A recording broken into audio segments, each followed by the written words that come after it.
భార్య అత్తమామల క్రూరత్వం కారణంగా 34 ఏళ్ల సాఫ్ట్వేర్ ఇంజనీర్ అతుల్ సుభాష్ ఆత్మహత్య చేసుకోవడం సంచలనంగా మారింది.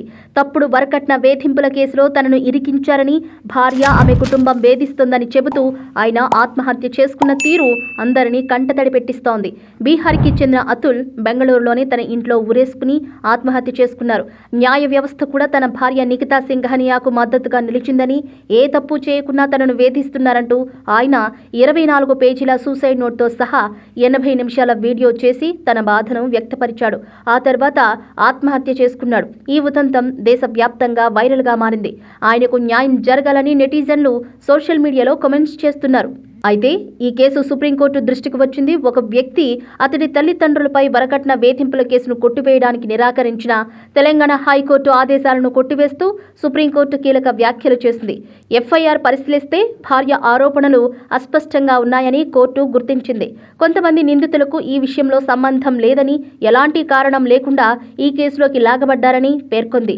వివాహ వివాదాల్లో ఉత్పన్నమయ్యే క్రిమినల్ కేసులో కుటుంబ సభ్యుల పేర్లు సూచించడం, వారిపై నిర్దిష్ట ఆరోపణలు లేకుంటే వాటిని ప్రారంభంలోనే తుడిచివేయాలని కోర్టు వ్యాఖ్యానించింది.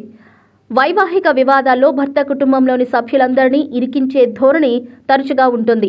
నిర్దిష్ట సాక్ష్యాధారాలు లేకుండా ఇలాంటి ఆరోపణలు విచారణకు ఆధారం కావు అని justice BV Nagarathna, justice N Koteswar సింగ్లతో కూడిన ధర్మాసనం వ్యాఖ్యానించింది.